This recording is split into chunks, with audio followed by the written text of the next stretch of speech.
आज तो मैं मेरे कोई निजी कार्य से राजस्थान गया था और वापस आते आज यहाँ नारनौल रेस्ट हाउस के अंदर रुके थे। रात को थोड़ा लेट होने के कारण और यहीं हमारे जो अपने कुछ समाज के साथी हैं इनसे भी अभी यहाँ इनसे जो है मिलना हुआ, चर्चा हुई आज। तो क्योंकि मैं रास्ते के अंदर आया था तो इसलिए यहाँ रुकना हुआ है। सरकार की क्या उपलब्धियाँ हैं, क्या मानेंगे, सरकार कैसा काम कर रही है?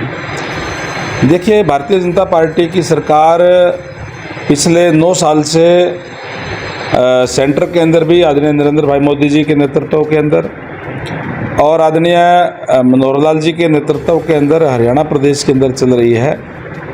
और इन 9 सालों के अंदर अनेक योजनाएं, अनेक नई नीति लागू करने का काम किया है। वहीं ऐसे मुद्दों को सुलझाने का काम भी किया है जो कांग्रेस पार्टी और दूसरी पार्टियां केवल और केवल उनको मुद्दा बना करके चुनाव लड़ने का कार्य करती थी।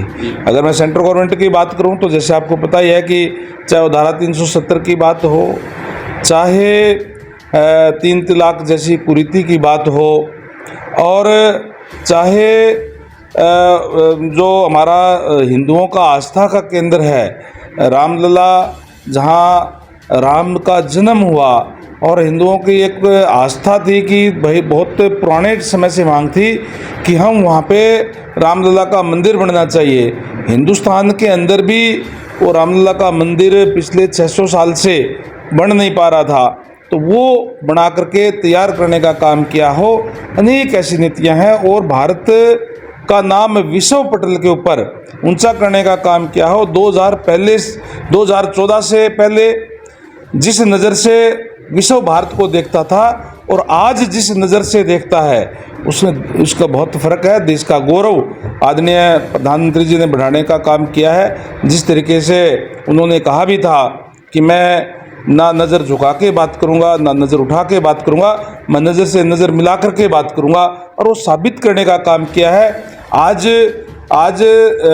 दुनिया के अंदर कोई भी बात हो जाती है तो लोग भारत की तरफ देखते हैं। किस तरीके से, जिस तरीके से कहते हैं कि भारत विश्व गुरु था, उसी रास्ते पे चलते हुए 21 जून को इंटरनेशनल योग दिवस जो है वो घोषित कराने का काम आदरणीय नरेंद्र भाई मोदी जी ने किया, जिसने पूरे विश्व ने उसका समर्थन किया।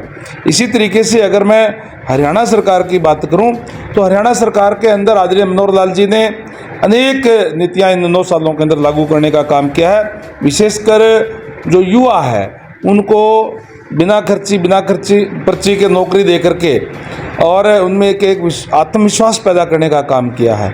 जिस तरीके से पिछली सरकारों के अंदर नौकरी या तो पैसे से मिलती थी और या सिफारिश से मिलती थी, आज युवाओं के अंदर विश्वास है कि अगर उनके अंदर योग्यता होगी, अच्छा वो पढ़ेंगे तो निश्चित रूप से योग्यता के आधार पे वो नौकरी पा सकते हैं। और इसी तरीके से एक बहुत ही महत्वाकांक्षी योजना जो परिवार पहचान पत्र, जो पूरे हरियाणा प्रदेश के अंदर लगभग 29 लाख लोगों का जो है वो बनाने का काम किया है, जिसमें आयुष्मान और बीपीएल की जो योजना है केंद्र सरकार की थी, 1,20,000 रुपये तक की जिनकी इनकम थी उनका ये बनता था, और उनका आयुष्मान कार्ड जो है वो केंद्र सरकार की तरफ से बनता है।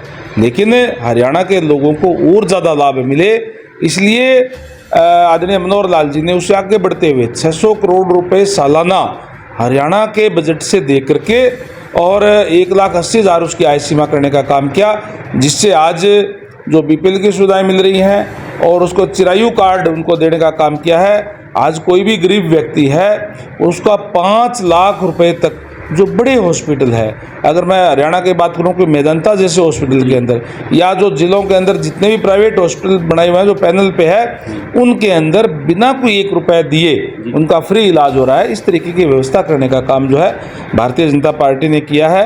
और पिछले 1 महीने हमने 30 मई से 30 जून तक लोगों से महासंपर्क अभियान चलाने का भी काम किया, जिसमें बड़ा भारी जोश लोगों के अंदर था और हर एक लोकसभा क्षेत्र पर हमने जो है वो रैलियां करने का काम भी किया है।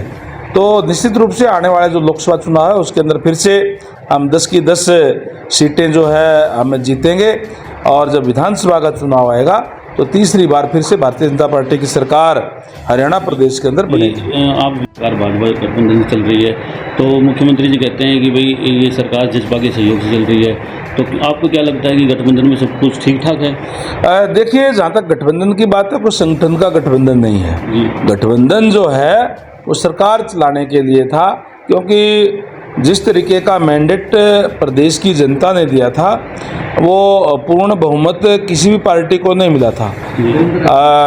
भारतीय जनता पार्टी के पास पहले 40 विधायक थे, अब 41 विधायक है। एक हमने और बाई इलेक्शन जीतने का काम किया है, और सरकार चलाने के लिए 40 विधायक कम से कम चाहिए। इसलिए सरकार का गठबंधन है और गठबंधन बढ़िया तरीके से चल रहा है। और जहाँ तक संगठन की बात है, अपना जो संगठन है वो हम अपनी तैयारी करें 10 की 10 लोकसभा सीटों के ऊपर भी और 90 की 90 विधानसभा सीटों। तो क्या माने कि ये 90 की 90 विधानसभा सीटों पर जसपा भी और भाजपा भी दोनों प्रत्याशी उतारेगी या गठबंधन जारी? देखिए, प्रत्याशी को किसको उतारेंगे, कौन उतारेंगे, क्या आगे की रूपरेखा होगी, वो हमारे हाईकमांड के हाथ के अंदर है। वो मेरे अधिकार क्षेत्र की बात नहीं है। लेकिन अभी जैसे आपको पता ही है कि माननीय हमारे गृह मंत्री अमित शाह जी भी सिरसा के अंदर रैली की थी, और उन्होंने स्पष्ट कह के गए कि हम 10 के 10 लोकसभा सीटों पर कमल खिलाने का काम करेंगे। तो निश्चित रूप से हम 10 की 10 सीटें जो हम जीतेंगे। गठबंधन के ऊपर अब विपक्ष भी कह रहा है, कल दीपेंद्र हुड्डा यहाँ आए थे, वो बोले कि पहले तो ये गठबंधन था, अब ये लठबंधन हो गया है, लड़ाई लड़ने लग गए हैं आपस में। देखिए, कांग्रेस पार्टी से मुझे लगता है कि किसी को, हमें या किसी भी पार्टी को उनसे लड़ने की ज़रूरत नहीं है। वो एक दूसरे को खुद ही निपटाने का काम करेंगे। कांग्रेस पार्टी आज गुटों में बटी हुई है, नेतृत्व विहीन है। नेतृत्व कोई सशक्त उनके पास नहीं है, जिसके नेतृत्व के अंदर जो सबसे पुरानी पार्टी है कांग्रेस, वो कहीं एकजुट हो सके। क्योंकि अगर मैं हरियाणा प्रदेश की भी बात करूँ तो जहाँ हुड्डा साहब की तो पिता पुत्र की पार्टी है, उनकी अपनी है, सुरजेवाला जी की अपनी पार्टी है, शैलजा की अपनी है, किरण चौधरी की अपनी है। एक दूसरे के गुट बने हुए हैं, ये एक दूसरे को खुद ही निपटाने का काम जो है वो कर लेंगे। हम अपने विकास के नाम पे जो योजनाएं जो पिछले 9 साल के अंदर लागू की है, जो कार्य के हैं, उसके नाम पे हम लोगों के बीच में जा रहे हैं।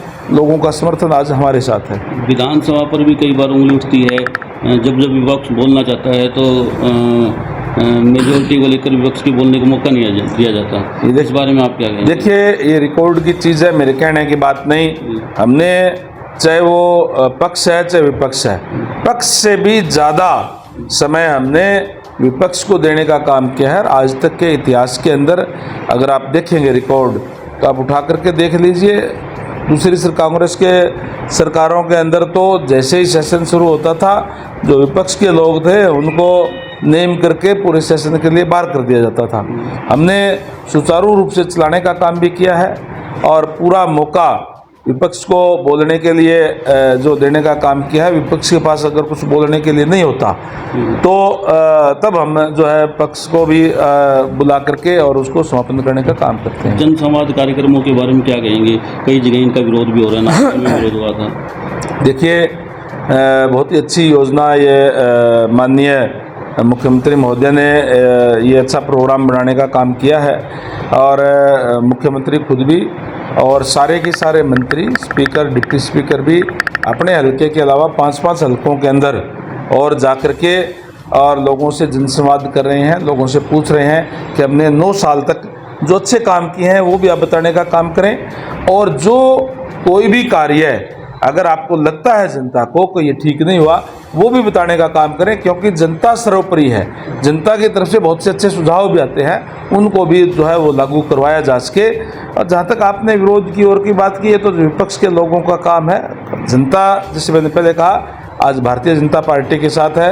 आंदोलनों से और इस तरीके के कोई भी काम करके जिससे अपनी तरफ ध्यान आकर्षित किया जा सके, इस बहाने जो कांग्रेस पार्टी है, जो विपक्ष है, वो अपनी खोई हुई राजनीतिक तलाशने का काम कर रहे हैं। लेकिन मैंने जैसे पहले कहा, हमें इनसे लड़ने की जरूरत नहीं, एक दूसरे को अपना आप ही निपटाने का काम कर लेंगे। ऐसे ही जैसे आप जनसंवाद कर रहे हैं, तो इन लोग परिवर्तन यात्रा निकाल रही है, तो उससे क्या फर्क पड़ेगा उस यात्रा? प्रजातंत्र है, प्रजातंत्र के अंदर हर एक को अपनी पदयात्रा, अपने रैलियां करने का अधिकार है और अपने अपने सारे कर रहे हैं। मैंने जैसे पहले कहा कि आज भारतीय जनता पार्टी के साथ प्रदेश और देश की जनता है, उसके अंदर, क्योंकि भारतीय जनता पार्टी ने एक विश्वास पैदा करने का काम किया है कि देश को, गौरव को बढ़ाने का काम भी किया है, देश को आगे बढ़ाने का काम किया है, प्रदेश को आगे बढ़ाने का काम किया है और हर वर्ग को ज़्यादा से ज़्यादा सुविधाएं देने का काम किया है। पूर्व मुख्यमंत्री भूपेंद्र सिंह हुड्डा ने कहा है कि परिवार पहचान पत्र नहीं है,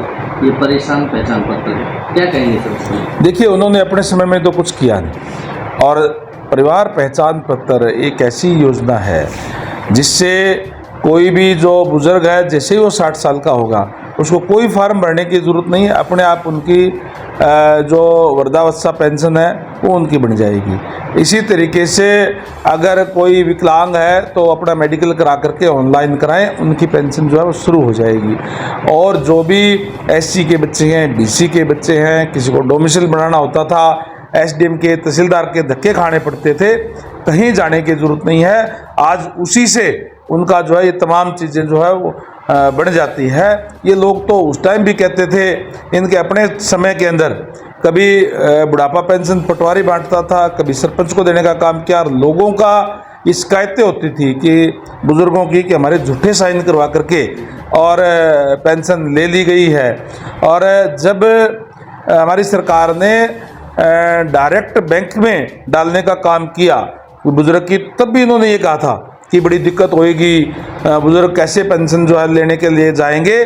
आज किसी की भी कोई शिकायत जो है बुढ़ापा पेंशन में नहीं है। तमाम जो पेंशन है वो डायरेक्ट बैंक के अंदर जमा होती है और आज उनको वास्तव में जो उनका सम्मान होना चाहिए वो सरकार की तरफ से हो रहा है। तो इनका काम तो केवल और केवल बोलना, केवल और केवल विरोध करना है। प्रजातंत्र के अंदर, स्वस्थ प्रजातंत्र के अंदर अगर कोई सरकार अच्छा कार्य करे तो उसकी प्रशंसा भी करनी चाहिए, लेकिन केवल और केवल इन्होंने तो विरोध करना है। आप हरियाणा विधानसभा के उपाध्यक्ष हैं। इनेलो नेता अभय सिंह चौटाला लगातार आरोप लगा रहे हैं कि विधानसभा के स्पीकर ज्ञानचंद गुप्ता जी उन्हें बोलने का मौका नहीं देते, जब भी उन्होंने आवाज़ उठाई है तभी उन्हें बाहर का रास्ता दिखाया। क्या कहेंगे सर? देखिए, विधानसभा जो है वो हरियाणा प्रदेश की सबसे बड़ी पंचायत है। लोग वहाँ चुन करके भेजते हैं और लोग जब चुन करके भेजते हैं तो लोगों का, वहाँ चुने हुए लोगों का व्यवहार कैसा होना चाहिए वो भी सारे की सारे प्रदेश की जनता देखती है। अभय सिंह चौटाला सीनियर मेंबर है और हमने भी उनको कई बार कहा भी है कि उनका जो व्यवहार है वो ठीक होना चाहिए। हमने, आप रिकॉर्ड उठा करके देख लीजिए, ये तो रिकॉर्ड की चीज़ है, सबसे ज़्यादा केवल मात्र एक सदस्य वो पार्टी की तरफ से हैं, उसके बावजूद जितना टाइम उनका बनता है उससे भी ज़्यादा देने का काम करते हैं। लेकिन अगर विधानसभा के अंदर कोई भी बात इस टाइप की कही जाए जो अनपार्लियामेंट हो तो उसको तो कहने की अनुमति किसी को नहीं दी जा सकती।